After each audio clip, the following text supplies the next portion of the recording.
মসজিদ নববীখানে আমি সমস্ত আপনার স্ত্রীগণদের ঘরের মধ্যে প্রবেশ করলাম। ঘরের মধ্যে প্রবেশ করিয়া তাদেরকে জিজ্ঞাসা করলাম, আল্লাহ পাকের হাবিব আপনাদের ঘরের মধ্যে এসেছে নাকি? সমস্ত আপনার স্ত্রীগণ গুলা বললেন, না আল্লাহর পয়গম্বর, আল্লাহ পাকের পয়গম্বর আমাদের ঘরের মধ্যে তিনি প্রবেশ করেন নাই।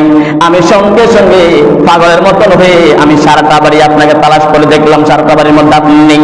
এবার আমি যখন নাকি বাড়ি থেকে বের হয়ে আমি যখন নাকি জান্নাতুল বাকে দিয়ে তাকাবার সঙ্গে সঙ্গে দেখতে পেলাম আল্লাহ পাকের পয়গম্বর রাহমাতাল লিল আলামিন আপনি উম্মতের জন্য কান্না শুরু করলেন।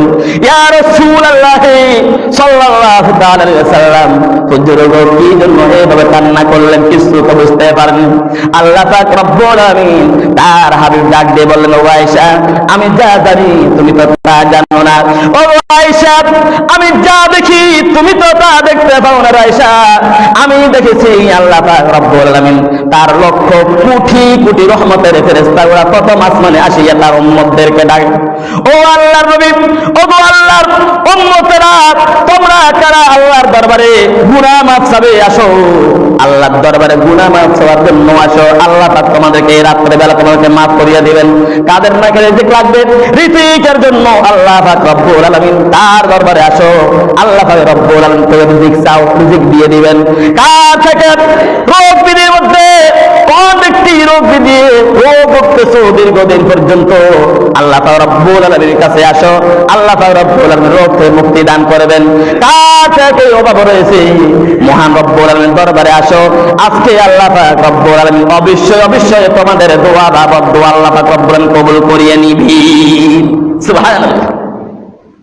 ও আয়েশা তুমি তো জানো না এটা কি রাত জানো? এটা হচ্ছে শবে বরাতের রাত, যে রাত্রে বেলায় যদি নাকি আমার উম্মত যদি নাকি দোয়া বাবা দোয়া করে এই রাত্রে বেলায় অবশ্যই আল্লাহ পাক কবুল করবেই, কোনো সন্দেহ নেই। তাহলে বোঝা গিয়েছে যিনি নাকি হাদিস পড়েন ভালো কথা, কোরআন পড়েন ভালো কথা, কিতাব পড়েন ভালো কথা, কিন্তু শবে বরাত পান নাই, আমি বলবো ওই সমস্ত লোকেরা হয়েছেন এমন লোক। আসসালামু আলাইকুম, এদিকে আসেন, আপনি আসেন। যে সমস্ত লোকেরা শবে বরাত নাই বলে ওনারা হয়েছে কেমন আপনারা কি জানেন? মুসা আলাইহিস সালাতু ওয়াস সালামের যুগে যখন নাকি তার কিতাবের মধ্যে আখেরি জামানার পয়গম্বর রাহমাতাল লিল আলামিন ওনার প্রশংসা আসতেন, যখন নাকি ওনার প্রশংসা আমাদের নবীর প্রশংসা আসেন কিতাবের মধ্যে, তখন ওই যে বনি ইসরাইলের যুগে কতগুলো লোক ছিলেন ওনারা ডান হাত দিয়ে না বাম হাত দিয়ে এভাবে করে আমার রসুলের স্থান বরাবর, অর্থাৎ আমার রসুলের প্রশংসা যে স্থানে এসেছে ওই স্থান দিয়ে এইভাবে বাম হাত দিয়ে ঘুরে রাখতেন এবং শুরু দিয়ে পড়তেন এবং শেষ দিয়ে পড়তেন, ডাইনে পড়তেন বামে পড়তেন, মাঝখানে আর পড়েন না। কারণ আখিরি জামানার পয়গম্বর রাহমাতাল লিল আলামিন ওনার প্রশংসা এসেছেন, সেজন্য ওনারা পড়তে রাজি নয়।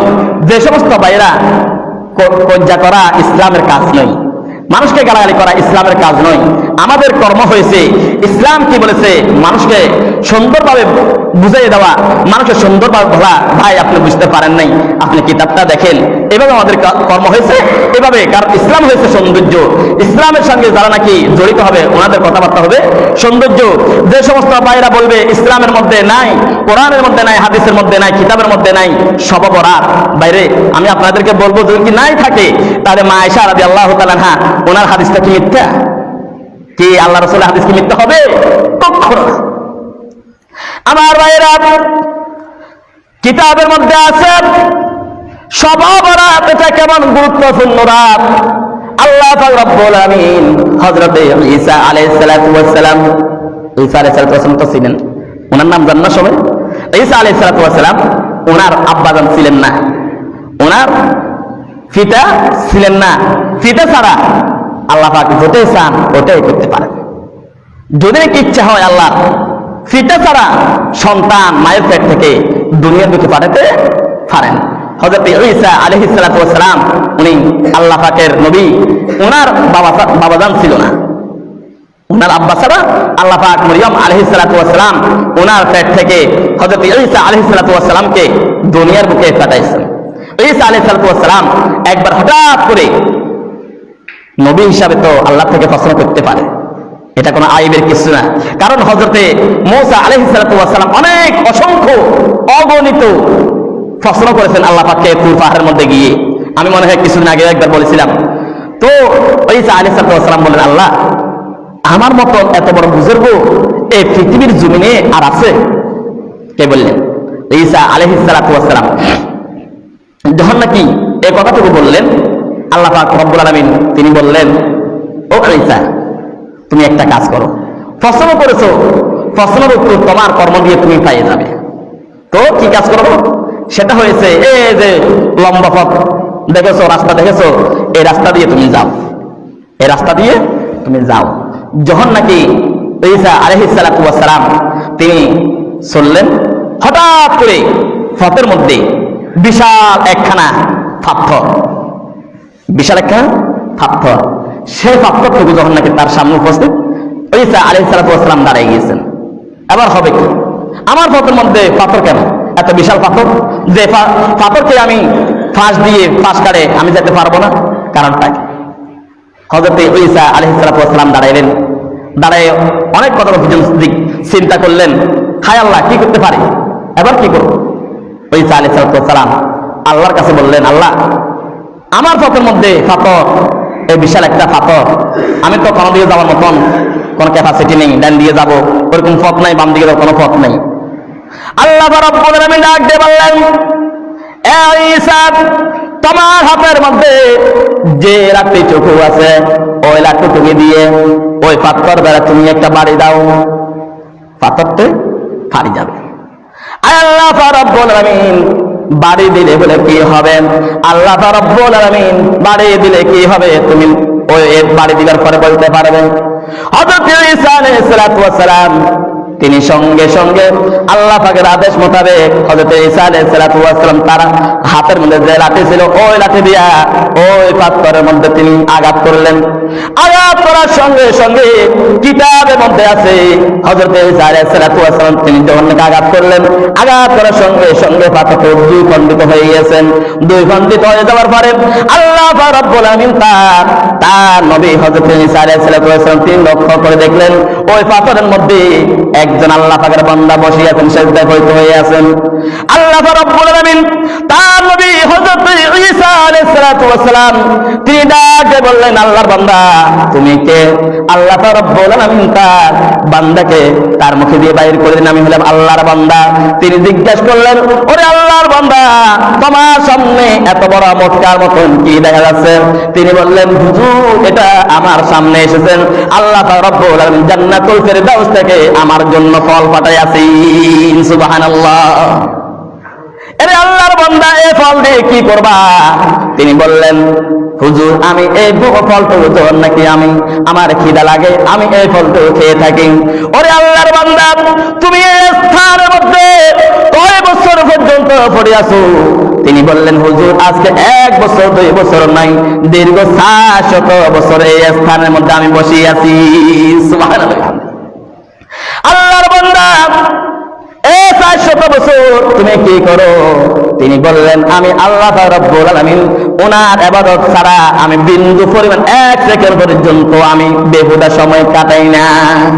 আল্লাহ রাব্বুল আলামিন তার হাবিবকে আল্লাহ রাব্বুল আলামিন ওনাকে প্রশ্ন করলেন, হযরত ঈসা আলাইহিস সালাতু ওয়াস সালাম, আয় আল্লাহ রাব্বুল আলামিন 700 বছর ধরে আপনার এই বান্দা আপনার ইবাদত বন্দী করে, এত বড় বুজুর্গ, আয় আল্লাহ রাব্বুল আলামিন আমার চক্ষু খুলে গিয়েছে, আমি আপনাকে এতে পূর্বে প্রশ্ন করলাম আমি ঈসার চাইতে আর কোন ব্যক্তি বড় বুজুর্গ আছে কিনা?